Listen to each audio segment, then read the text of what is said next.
안녕하세요. 대박전국 프리미엄 황서연입니다. 오늘도 샤프슈터 박문환 파트너와 함께합니다. 오늘은 푸틴의 7가지 실책을 주제로 강의가 준비되어 있는데요. 전쟁이 벌어진 현 상황에서 주요 인물인 푸틴이 간과한 점들은 어떤 것이 있는지 자세히 알아보겠습니다. 네, 그럼 박문환 파트너의 스페셜 리포트 지금 바로 시작합니다.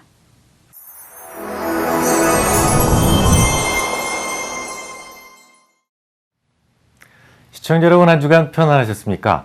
이 심리적 고통이 극에 달하게 되면 커다란 변화가 오지 않습니까? 예를 들면 기존의 질서에 대한 반항 혹은 이 새로운 혁명 같은 것들이 생기기도 하는데요.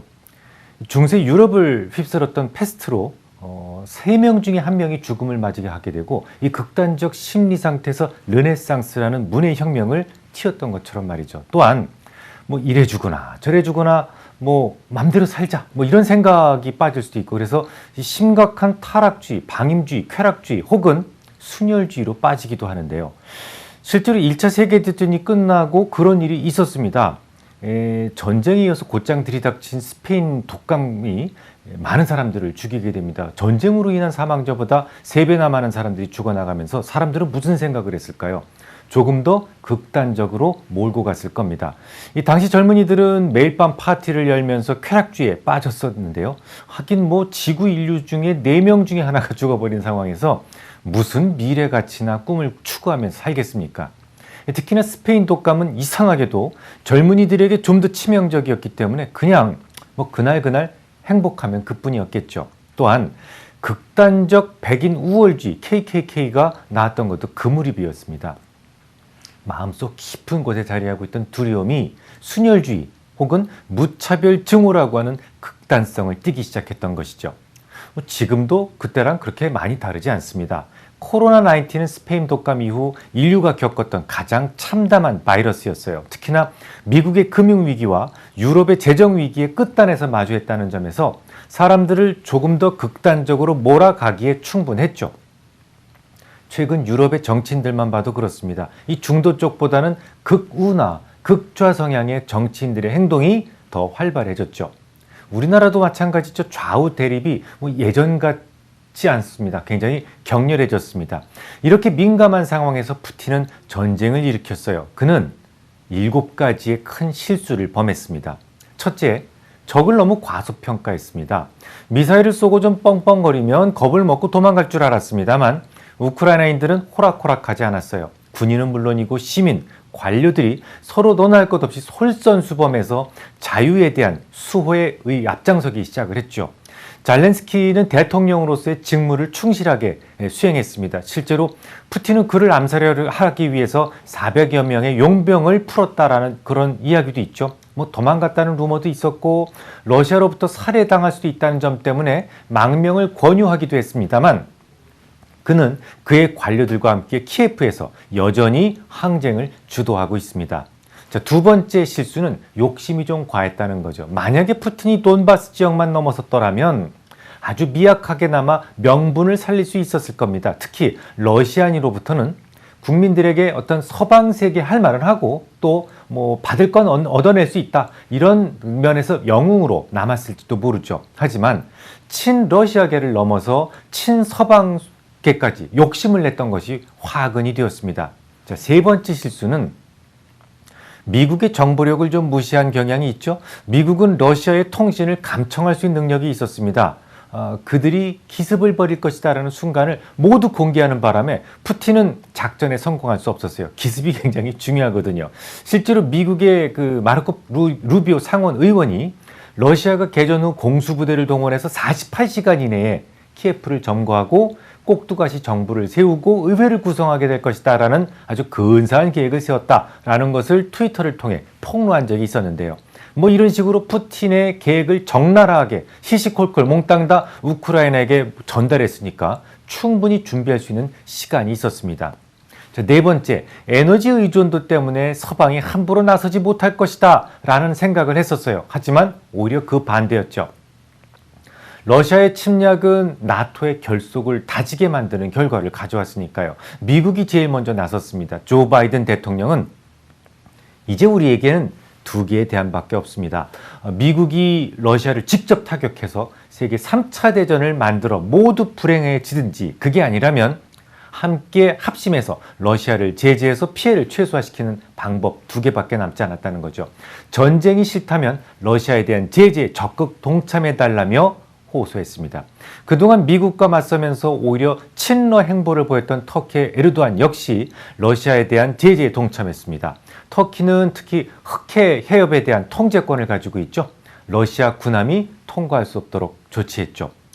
특히 독일의 변화가 극적인데요. 지금까지 독일은 이 분쟁 중인 지역에 무기를 판매하지 않는다라는 것을 아주 중요한 원칙으로 세워두고 있었어요.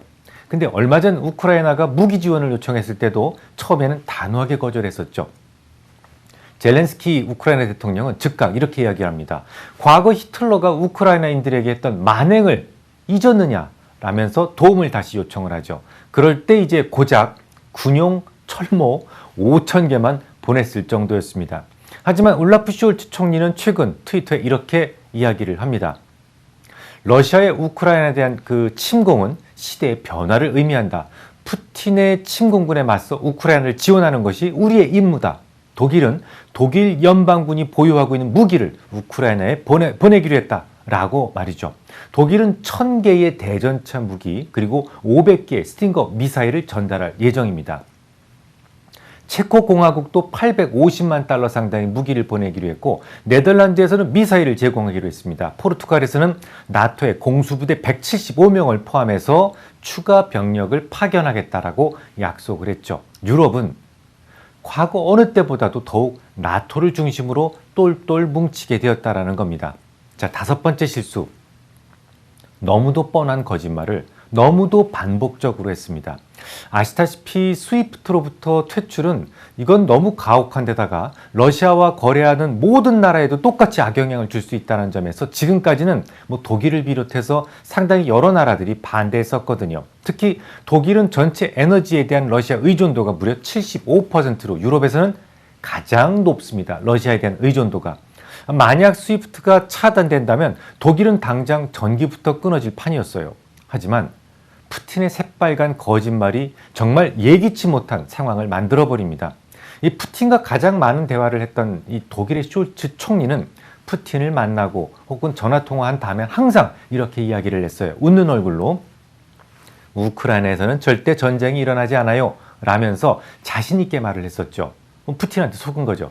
푸틴의 어이없는 거짓 선동에 대해서 크게 배신감을 느꼈을 거예요. 결국 지난 26일이었죠. 러시아를 스위프트로부터 차단하는 제재에 찬성한다라고 밝히게 됩니다. 러시아 중앙은행은 6,430억 달러 상당의 외환을 보유하고 있어요. 하지만 스위프트가 차단된다면 대부분 무용지물이 됩니다. 당연히 루블화는 폭락할 수밖에 없는데요. 특히 러시아는 산유국이지 않습니까? 석유가 가장 큰 수출품이고 다른 생산품이 별로 없어요. 그래서 대다수 생필품은 수입에 의존하고 있습니다. 루블화가 폭락한다면 물건값은 천정부지로 끌어올릴 수밖에 없죠. 러시아는 물론 환율 방어를 위해서 기준금리를 현행 9.5%에서 20%로 대폭 인상을 합니다. 루블화 가치는 그래도 이제 시장 가치로 100루블도 넘어섰어요. 이미 사상 최저 수준으로 폭락했다는 얘기인데 지금도 웃돈을 사도 달러를 살 수 없을 정도가 돼버렸습니다. 러시아에서는 지난 1990년도 중후반에도 비슷한 일을 겪은 바 있어요. 당시 러시아 중앙은행은 1만 루블의 액면가를 10루블까지 변경하는, 그러니까 1000분의 1 수준의 리디노미네이션을 단행한 적이 있습니다. 이건 무슨 말이냐면 내가 예를 들어서 1000원을 가졌다면 1원만 남는 겁니다. 나머지 999원은 세금이 되는 거예요. 하나의 세대가 지나가기도 전에 비슷한 일이 또 생긴 겁니다. 그러니 러시아인들은 유사시에 더더욱 루블을 믿지 않습니다. 지금까지 푸틴은 지지율이 상승한다는 것이 그나마 우크라이나 전쟁에서 가장 큰 수확이었는데요. 이 전쟁 통해 물가가 급등하게 된다면 불만은 커지게 되고 오히려 밀란이 일어날 수도 있습니다. 하지만 말이죠. 여기까지는 푸틴이 어느 정도는 예상하고 있었을 겁니다. 하지만 전혀 예상치도 못한 것이 푸틴의 발목을 잡게 됩니다. 자, 푸틴의 6번째 실수는 미국이 준 신무기 제블린을 과소평가했다는 점이에요. 미국은 이렇게 그 모든 감청을 통해서 정확하게 그 푸틴의 의중을 알려준다라는 말씀을 제가 드렸었죠. 구체적으로 제블린이라는 무기를 지급해서 길목마다 잠복하고 대기했습니다. 이 제블린은 가벼워요. 게다가 공기 압축 방식으로 발사되기 때문에 후폭풍이 없어요. 적으로부터 노출되지 않습니다. 러시아 탱크는 적외선 망원경이 있어가지고 야간에도 기동이 가능하거든요. 뭔가를 쏘면 들킬 텐데 요건 압축 방식이라 들키지 않아요. 그야말로 보이지 않는 휴대용 스텔스 무기인 셈이죠. 미국이 은밀하게 알려준 곳에 미리 숨어 있다가 약속된 시간에 러시아의 전차가 지나가면 파괴해버립니다. 이 전차의 전면은 지갑이 굉장히 좀 강하죠. 45도로 이게 굴곡되어 있고. 하지만 해치 쪽은 상당히 약합니다. 제블린은 위로부터 떨어져서 해치를 파괴하죠. 우크라이나는 도로 빼놓고는 거의 진흙탕인데요. 선두가 공격당하면 진격이 늦어질 수밖에 없습니다. 이 러시아 전체 부대가 무력화되면서 당연히 푸틴은 독이 오를 수밖에 없죠. 가뜩이나 스위프트 차단으로 인해서 시간이 가면 갈수록 점차 비용이 커지는 문제에 대해서 지금 고민하고 있었는데 진격마저 더디다 보니까 이제는 해서는 안 될 일을 하고야 만 겁니다. 민간인 거주 지역을 무차별 폭격을 하고 만 것이죠.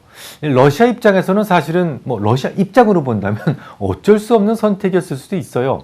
지금 우크라이나에서는 사실 군인만 싸우는 게 아니죠.